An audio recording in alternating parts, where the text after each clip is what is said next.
Alors, 3 prakim, toujours donc le Rambam. Alors, on est le 22 Tevet, 5786, et faire Shoftim, loi relative au Sanhédrin et aux peines qui leur sont confiées, chapitre 13. Alors, celui qui a été condamné à la peine de mort est emmené en dehors du tribunal pour être conduit au lieu d'exécution. Une personne se tient à la porte du tribunal, fanion à la main, et un homme à cheval se trouve loin de lui dans son champ de vision. Proclamation est faite par un héros devant le condamné. Un tel est emmené pour être exécuté pour avoir commis telle faute à tel endroit et à tel moment. Un tel et un tel sont les témoins que celui qui connaît un argument en sa faveur vienne plaider sa cause. Si quelqu'un dit « Je peux plaider sa cause », celui-là qui se trouve à la porte du tribunal agite les fanions et le cavalier part au galop pour amener le condamné au tribunal. Si on trouve un argument en faveur de son acquittement, on l'acquitte. Et sinon, il retourne à l'exécution. Si le condamné dit lui-même « Je peux argumenter en ma faveur » même si ses propos sont inconsistants, on le ramène au tribunal la première et la seconde fois, peut-être, car peut-être est-ce la peur qui l'empêche d'expliciter ses arguments, et lorsqu'il reviendra au tribunal, il retrouvera ses esprits et pourra donner une raison valable à son acquittement. S'il le ramène au tribunal, mais que ses propos s'avèrent inconsistants, on le renvoie une troisième fois à l'exécution. Dirait-il la troisième fois, je peux argumenter en ma faveur si mes paroles sont pertinentes. On le ramène au tribunal même plusieurs fois encore. C'est pourquoi on le fait accompagner la troisième fois de 2 érudits qui écoutent ses propos en route. Si ses propos sont pertinents, on le ramène, et sinon on ne le ramène pas. Si on ne trouve pas d'argument en faveur de sa disculpation, on l'emmène au lieu d'exécution, et ce sont les témoins de l'accusation qui l'exécutent par la peine de mort à laquelle il est condamné, quelle qu'elle soit. Un meurtrier qui n'a pas été exécuté par les témoins de l'accusation, le tribunal a l'obligation de le faire exécuter par toute autre personne. À une distance de 10 coudées du lieu de l'exécution, on lui dit « Confesse-toi, car ainsi font tous ceux qui sont mis à mort, et quiconque se confesse à part au monde futur. S'il ne sait pas se confesser, on lui dit « Dis que ma mort soit expiation pour toutes mes fautes », même s'il sait que le témoignage accablant porté contre lui est mensonger, il se confesse de la sorte. Après sa confession, on lui fait boire un grain d'encens dans une coupe de vin pour l'étourdir et l'enivrer. Et ensuite, il est exécuté selon la mort à laquelle il a été condamné. Le vin en question, l'encens, la pierre utilisée pour lapider le condamné à la lapidation, l'épée utilisée pour décapiter le condamné à la décapitation, le foulard utilisé pour étrangler le condamné à la strangulation, la poutre où est pendu celui qui doit être pendu après avoir été exécuté, les fanions qui sont agités pour faire revenir les condamnés à mort et le cheval qui galope pour le sauver proviennent tous des fonds communautaires, et qui désire faire un don peut faire un don. Le tribunal ne suit pas la personne qui doit être exécutée, et tout tribunal qui a mis à mort une personne, ses juges n'ont pas le droit de manger de toute la journée. Cela fait partie de l'interdiction. Vous ne mangerez pas sur le sang, Lévitique 19-26, et on n'offre pas de repas de condoléances aux proches parents en deuil pour les personnes mises à mort par le tribunal du fait de l'interdiction. Vous ne mangerez pas sur le sang. Ces choses-là sont interdites, mais il n'y a pas de peine de flagellation prévue en cas de transgression.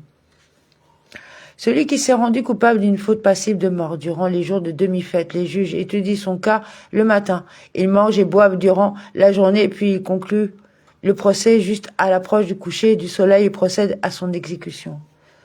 On ne porte pas le deuil des personnes exécutées par le tribunal. Les proches parents viennent saluer témoins et juges pour montrer qu'ils n'ont aucun ressentiment à leur égard, car ils ont rendu un jugement authentique, et bien qu'ils ne portent pas de deuil, ils ne s'en affligent pas, car l'affliction est seulement dans leur cœur. Si un condamné à mort s'est enfui, vient dans un autre tribunal, on ne casse pas le jugement rendu contre lui. Plutôt, partout où 2 personnes viennent et disent « Nous témoignons qu'un tel a été condamné à mort dans tel tribunal, et un tel étaient les témoins. Il est exécuté. Dans quel cas cela s'applique-t-il ? Pour un meurtrier, mais pour les autres condamnés à mort, il faut que ce soit les témoins initiaux qui viennent attester que la condamnation a été prononcée et que les accusés soient exécutés de leurs mains. Cela à condition qu'ils témoignent dans un tribunal de 23 juges.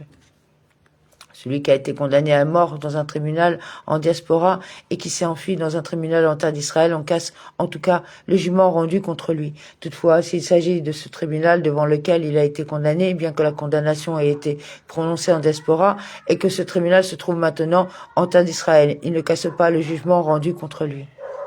Sefer Shoftim, loi relative au Sanhédrin et aux peines qui leur sont confiées, chapitre 14.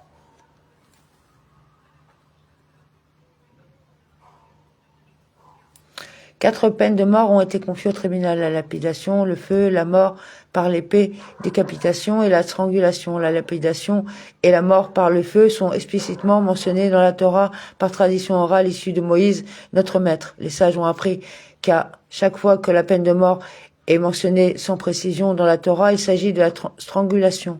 Celui qui commet un meurtre est puni de mort par l'épée, et de même, les habitants d'une ville fourvoyée sont punis de mort par l'épée. Chacune de ces peines de mort, c'est un commandement positif pour le tribunal que de l'appliquer à celui qu'en est passible, et le roi n'est pas autorisé à mettre à mort par l'une d'elles, si ce n'est l'épée. Pour tout homme passible de la peine de mort qui n'a pas exécuté, le tribunal manque à un commandement positif, mais il ne transgresse pas l'interdiction exception faite pour le cas du sorcier. Si le tribunal ne l'a pas mis à mort, il transgresse une interdiction ainsi qu'il est dit, Exode 22, 17. La sorcière, tu ne la laisseras pas vivre. La lapidation est plus sévère que la mort par le feu. La mort par le feu, plus sévère que la mort par l'épée, et la mort par l'épée, plus sévère que la strangulation. Quiconque est passible de deux sortes de peines de mort, la plus sévère lui est appliquée. Qu'il ait commis deux fautes l'une après l'autre, ou qu'il ait commis une seule faute pour laquelle il est passible de deux sortes de peines de mort, même s'il a déjà été condamné à une peine de mort légère avant de commettre une transgression passible d'une peine de mort plus sévère et d'y être condamné, la peine de mort la plus sévère lui est appliquée. Les 4 peines de mort sont applicables tant à l'homme qu'à la femme. Dans tout cas où des condamnés à des peines de mort différentes se sont mélangés, la plus légère est appliquée à chacun d'entre eux. Si un condamné à mort se mélange avec d'autres personnes et que l'on ignore lequel c'est, ou si un accusé dont la condamnation à mort n'a pas encore été prononcée se mélange avec d'autres dont la condamnation a été prononcée, que l'on ignore lequel c'est, toutes sont exemptées. Dans le second cas, car c'est uniquement devant l'accusé que l'on prononce son verdict. Si un condamné à mort défend sa vie, si bien que le tribunal ne peut pas le ligoter pour le mettre à mort par la peine à laquelle il a été condamné, les témoins de l'accusation l'exécutent de n'importe quelle façon possible puisque sa condamnation a été prononcée, et personne d'autre n'est autorisé à l'exécuter en premier. C'est pourquoi, si les mains des témoins sont coupées avant l'exécution, le condamné est exempt. Et si les témoins étaient initialement manchots, lors de leur témoignage, il est exécuté par une autre personne. Dans quel cas cela s'applique-t-il pour les condamnés à mort par le tribunal autre que le meurtrier? Mais le meurtrier dont la condamnation a été prononcée, on le poursuit avec n'importe quelle arme, par la main de tout à chacun, jusqu'à ce qu'on le tue. Tous ceux qui sont exécutés par le tribunal, on ne leur donne pas de sépulture dans le tombe de leur père parmi les autres juifs. Plutôt, le tribunal aménage pour eux 2 lieux de sépulture, l'un pour ceux qui ont été exécutés par lapidation ou par le feu, et l'autre pour ceux qui ont été exécutés par décapitation ou par strangulation. C'est là une loi transmise oralement. Une fois le corps décomposé, on recueille les ossements pour les inhumer dans la tombe de ses pères, et les proches parents peuvent faire un cercueil et des vêtements mortuaires. Les juges du tribunal doivent faire preuve de pondération. Dans les procès capitaux, ils doivent prendre le temps et ne pas se hâter. Tout tribunal qui exécute une personne en 7 ans est considéré comme sanguinaire. Néanmoins, si l'occasion de mettre à mort se présente à eux chaque jour, ils le font. Mais un tribunal ne doit jamais juger 2 personnes le même jour dans une affaire pouvant donner lieu à la peine capitale. Il en juge une un jour et l'autre le lendemain. Si tous 2 sont concernés par une seule et même faute et par la même peine de mort, par exemple l'homme et la femme adultères, tous 2 sont jugés le même jour. C'est pourquoi, si l'homme en question a eu des rapports adultères avec la fille d'un Cohen, étant donné que lui est passible de strangulation et elle de mort par le feu, tous 2 ne sont pas exécutés le même jour. Les procès capitaux ne sont jugés qu'en présence du temple, à condition que le grand tribunal siège dans la loge de pierre de taille dans le temple. Ainsi qu'il est dit concernant l'ancien rebelle Zaken Mamré. Deutéronome 17:12. N'obéirait pas au Cohen, etc. Par tradition orale, les sages ont appris que lorsqu'il y a un Cohen qui fait des offrandes sur l'autel, il y a des procès capitaux, et ce à condition que le grand tribunal soit à sa place. Initialement, lorsque le temple fut construit, le grand tribunal siégeait dans la loge de pierre de taille qui se trouvait dans la cour des Israélites, et l'endroit où il siégeait dans cette loge était profane. Seuls les rois de la dynastie de David pouvant s'asseoir dans le parvis lorsque les mœurs furent ébranlées. Le grand Sanhédrin s'exila d'un endroit à l'autre.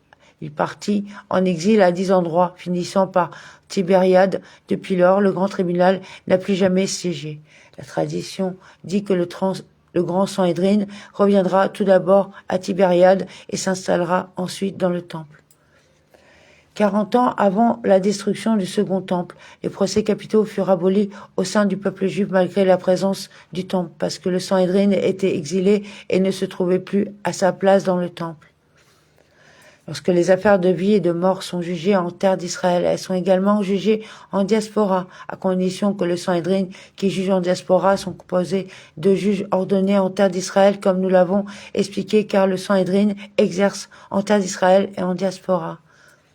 Sefer Shoftim, loi relative au Sanhédrin et aux peines qui leur sont confiées, chapitre 15. Comment se déroule le commandement relatif aux lapidés? À une distance de 4 coudées du lieu d'exécution, on déshabille le condamné et on couvre sa nudité par devant. La femme, quant à elle, n'est pas lapidée nue, mais avec un seul vêtement. Le lieu d'exécution est élevé de 2 fois la taille d'un homme. Le condamné y monte, les mains ligotées avec le témoin de l'accusation, et l'un des témoins le pousse sur les hanches par derrière de manière à ce qu'il tombe la poitrine au sol. S'il meurt, on est quitte, bien qu'il n'ait pas été lapidé, car il est dit, Exode 19:13, il sera lapidé ou précipité. L'écriture assimile le lapidé sur lequel une pierre est projetée avec celui qui est lui-même projeté à terre. S'il ne meurt pas en étant poussé, les témoins soulèvent une pierre posée là-bas sur le lieu d'exécution à cet effet d'un poids correspondant à la charge de 2 hommes. Et le second témoin relâche sa main pendant que l'autre jette la pierre de toutes ses forces sur la poitrine du condamné. S'il meurt, on est quitte. Et sinon, il est lapidé par tous les Juifs, ainsi qu'il est dit, Deutéronome 17:7. La main des témoins le frappera en premier lieu pour le faire mourir, et la main de tout le peuple ensuite. Un idolâtre n'est lapidé qu'à la porte de la ville où il a servi l'idole. Il s'agit d'une ville qu'il compte une majorité de gentils. Il est lapidé à la porte du tribunal. Cette règle relève de la tradition orale qui explique ainsi l'expression du verset Ibid 5 à tes portes. C'est la porte où il a servi l'idole et non la porte où il a été condamné. Le commandement relatif à ceux qui sont mis à mort par le feu. On enfonce le condamné dans du fumier jusqu'aux genoux. On place un foulard rigide dans un foulard souple que l'on enroule autour de son cou. Et les 2 témoins tirent chacun vers soi jusqu'à ce qu'il ouvre la bouche. On fait fondre de l'étain de plomb ou ce qui est semblable qu'il verse dans la bouche du condamné. Cela descend et brûle ses entrailles. Le commandement relatif à ceux qui sont décapités. On décapite le condamné avec une épée à la manière des rois. Le commandement relatif à ceux qui sont mis à mort par strangulation. On enfonce le condamné dans du fumier jusqu'aux genoux et on place un foulard rigide dans un foulard souple que l'on enroule autour de son cou.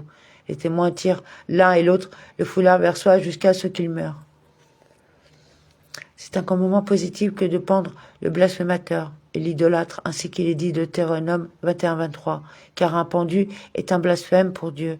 Le blasphémateur est ici évoqué, et concernant l'idolâtre, il est dit, c'est Dieu qui blasphème, l'homme est pendu, mais non la femme, ainsi qu'il est dit de Deutéronome 21:22, si un homme est coupable d'un crime qui mérite la mort, qu'il ait été exécuté et que tu l'aies pendu.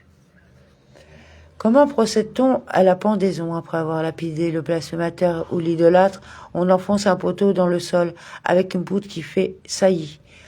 On place les 2 mains l'une au-dessus de l'autre et on le pend par les mains à la poutre juste avant le coucher du soleil et on le détache immédiatement. Et s'il passe la nuit, on transgresse un interdit ainsi qu'il est dit, Ibid 23. Son cadavre ne devra pas passer la nuit sur l'arbre. C'est un moment positif que d'enterrer toutes les personnes exécutées par le tribunal le jour de l'exécution. Ainsi qu'il est dit, bide, tu l'enterreras le même jour. Cela ne concerne pas seulement ceux qui ont été exécutés par le tribunal, plutôt quiconque laisse son défunt passer la nuit sans sépulture transgresse un interdit. S'il lui laisse passer la nuit pour son honneur, en vue d'apporter un cercueil et des vêtements mortuaires, il ne transgresse pas. On ne peut pas le lapider à un arbre attaché au sol, mais à un arbre détaché afin qu'il n'ait pas besoin d'être coupé pour être mis en terre.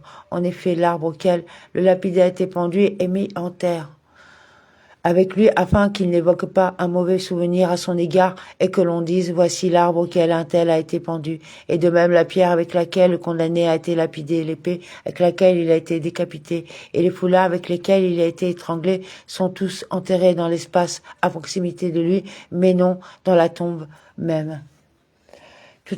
Tous les lapidés, selon la Torah, sont au nombre de 18. Ce sont celui qui a été rapport avec sa mère, avec la femme de son père, avec sa bru, avec une jeune fille Nahara, consacrée, avec un homme, celui qui s'accouple à un animal, une femme qui s'accouple à un animal, le blasphémateur, l'idolâtre, celui qui donne de sa descendance à Molech, celui qui pratique la nécromancie, de Hov ou de Idonie, celui qui incite un autre à l'idolâtrie, celui qui dévoie une ville entière à l'idolâtrie, le sorcier, celui qui profane le Shabbat, celui qui maudit son père ou sa mère, le fils dévoyé et rebelle.